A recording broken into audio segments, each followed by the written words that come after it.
Hello students, तो welcome to last part of thermodynamics. पिछले lecture तक हम लोगों ने कार्नोट इंजन, कार्नोट रेफ्रिजरेटर और उसके ऊपर के न्यूमेरिकल्स पढ़े। अब आज हम लोगों को लास्ट पार्ट में पढ़ना है स्टर्लिंग साइकिल के बारे में। स्टर्लिंग का ये स्पेलिंग भी होता है, तुम लोगों ने इंटरनेट पे या फिर बाकी जगह तुम अगर सर्च करोगे तो it is also STIR।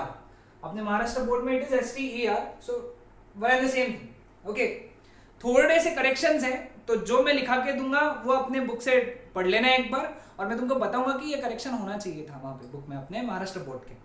Anyways, so हम लोग पढ़ते what is Stirling cycle.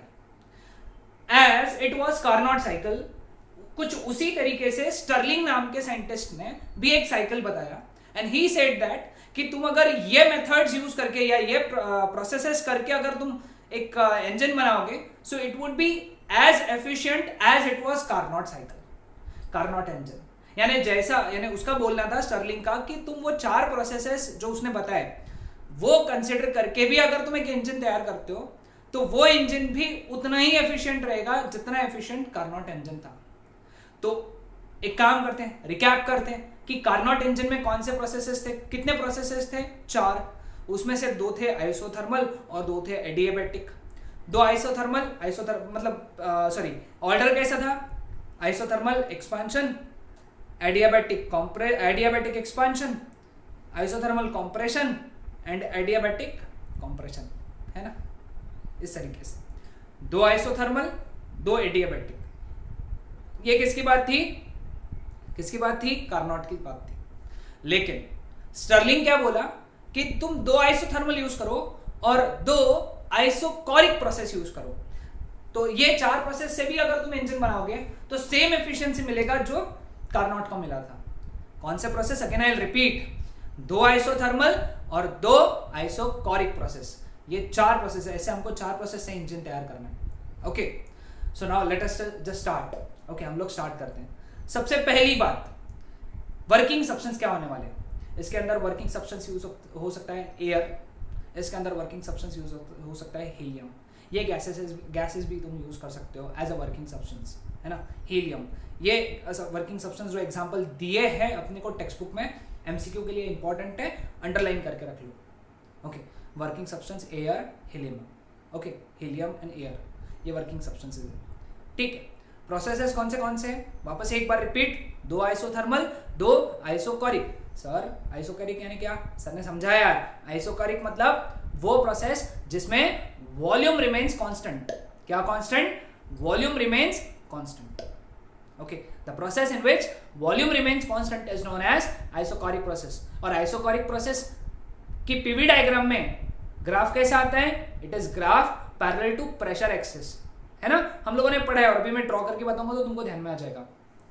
So let us just start with the process, है ना? पहले हम लोग इसका पीवी डायग्राम बनाएंगे। तो ये हम लोगों ने बना दिया पी और वी एक्सिस। ठीक है, अब सबसे पहला जो प्रोसेस है वो है A to B, which was isothermal process, isothermal expansion, है ना? TH, ठीक है।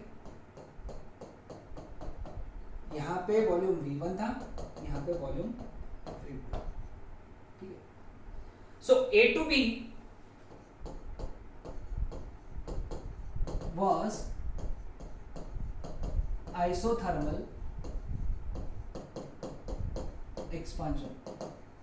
Okay, isothermal expansion at constant temperature TH. तो इसी प्रोसेस में जो हीट एब्जॉर्ब होने वाली है वो QH हीट एब्जॉर्ब होगी, क्योंकि इंजन को हीट एब्जॉर्ब करना ही पड़ता है, तो वो ये प्रोसेस है। ठीक है, चलो दूसरी प्रोसेस की बात करते हैं। दूसरी प्रोसेस जो है दैट इज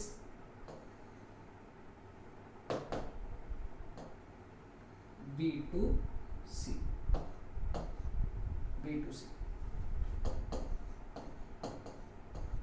मैंने तुमको कहा था कि हमेशा आइसोकोरिक प्रेशर एक्सिस को पैरेलल होना चाहिए, B2C। Okay, so this is isochoric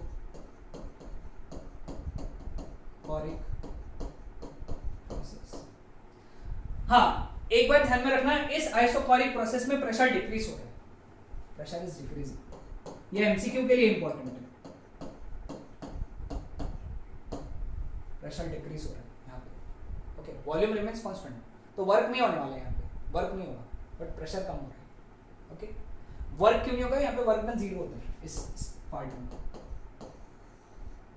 क्योंकि आइसोकोरिक प्रोसेस है, आइसोकोरिक प्रोसेस में वर्क डन जीरो होता है। ओके, हाँ, लेकिन इसमें से जो हीट रिलीज होती है, यहां से जो हीट रिलीज होगी that would be given to refrigerator.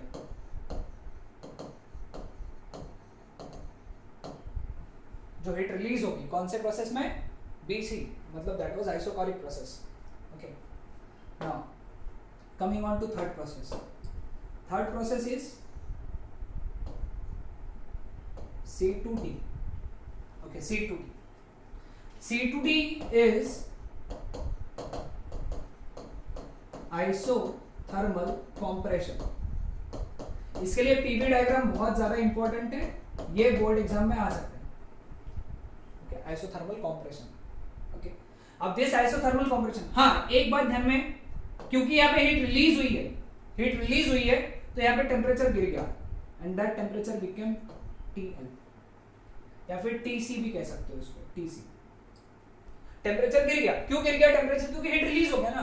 जब हीट रिलीज होगा तो टेम्परेचर कम होगा सिस्टम का, तो सिस्टम का टेम्परेचर TL से TC हो गया, और वो TC टेम्परेचर कांस्टेंट था CD प्रोसेस पर, है ना। द टेम्परेचर वाज TC, ठीक है। नाउ लास्ट वाला प्रोसेस है D2A एंड दैट इज ये D2A. D2A is again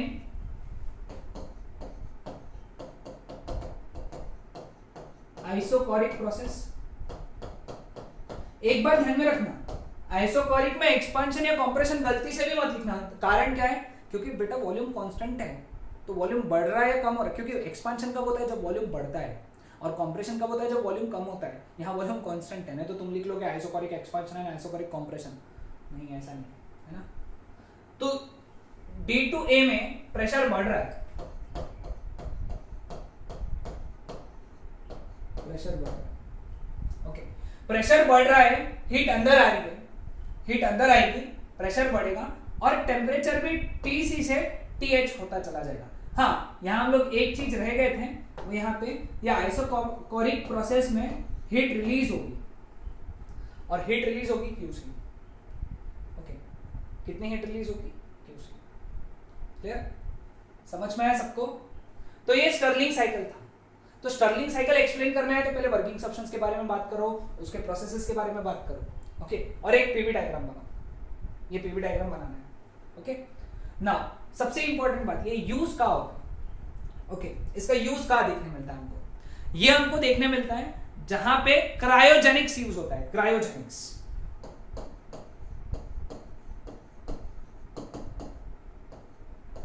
cryogenics is the science of producing extremely low temperature. Okay, extremely low temperature जहां प्रोड्यूस करना पड़ता है, that science is known as cryogenics. यहाँ पे बहुत कम टेम्परेचर प्रोड्यूस हो सकता है, बिकॉज ये वाली जो प्रोसेस है आइसोकोरिक प्रोसेस, यहाँ पे टेम्परेचर अच्छा खासा गिरा सकते हो तुम। तो जितना हीट रिलीज कराओगे, ये जितना बढ़ा रहेगा, ये प्रोसेस जितना बढ़ा रहेगा उतना ज्यादा हीट रिलीज होगा, जितना ज्यादा हीट रिलीज होगा उतना टेम्परेचर गिरेगा, है ना। तो जहां पे लो टेम्परेचर की रिक्वायरमेंट है वहां पे ये स्टर्लिंग साइकिल यूज किया जा सकता है। आजकल तुमने देखा होगा जो वैक्सीन होती है, कोविड की वैक्सीन अभी चल रही है ना फिलहाल में, ओके, इनको बहुत लो टेम्परेचर पे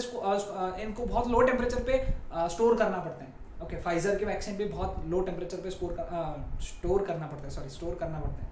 इवन बाकी वैक्सीन भी बहुत लो टेम्परेचर पे स्टोर करना पड़ता है। तो इतने लो टेम्परेचर कहाँ से बनाओगे, इसे साइकिल यूज करके भी बना सकते हो। ओके, तुमने देखना है, ये तुमको अभी वर्ड देखने मिलेगा इंटरनेट के ऊपर। तो एक बात ध्यान में रखना, क्रायोजेनिक्स, स्टर्लिंग साइकिल क्रायोजेनिक्स में यूज होता है। और सिंस टेम्परेचर भी बहुत नीचे गिर रहा है, तो इसका दूसरा, ये पहला यूज हो गया, दूसरा हो गया, ये गैसेस को लिक्विफाई करने के भी काम में आता है। एयर को लिक्विफाई या फिर गैस को लिक्विफाई करने के भी काम में आता है। Okay, clear with this. तो these are the two uses of Stirling cycle. Okay, तो स्टर्लिंग साइकिल ये था सारा कंसेप्ट। सबसे इंपॉर्टेंटली चलो शॉर्ट में रिवाइज कर ले। यहाँ पे 4 प्रोसेसेस होती है, isothermal expansion, isochoric process, isothermal compression, isochoric process. ये आइसोकोरिक प्रोसेस में प्रेशर डिक्रीज हो रहा है, टेम्परेचर कम हो रहा है और हीट रिलीज हो रही है। ये वाले आइसोकोरिक में, लास्ट वाले आइसोकोरिक में टेम्परेचर प्रेशर बढ़ रहा है, टेम्परेचर बढ़ रहा है और हीट एब्जॉर्ब हो रही है। Okay, QH heat hot reservoir से आएगी और QC हीट कोल्ड रिजर्वायर को चली जाएगी। हाँ, इसकी एफिशिएंसी भी तुम डिराइव कर सकते हो यहाँ पे, बिकॉज यहाँ पे ये प्रोसेसेस में हम लोग आसानी से निकाल सकते हैं क्या बोलते हैं सभी वर्क डन वगैरह, तो इसकी एफिशिएंसी भी इतनी ही आएगी। अब ये हमारे सिलेबस में इक्वेशन नहीं है तो तुमने सिर्फ याद रखना है, इसकी एफिशिएंसी भी 1 - TC/TH ही आती है। ओके, सॉल्व करोगे तो ये आ जाएगा। ओके, सो ये था हमारा आज का टॉपिक और लास्ट टॉपिक थर्मोडायनामिक्स का। इसके बाद के लेक्चर में will start with new topic. Okay, that's it, bye bye.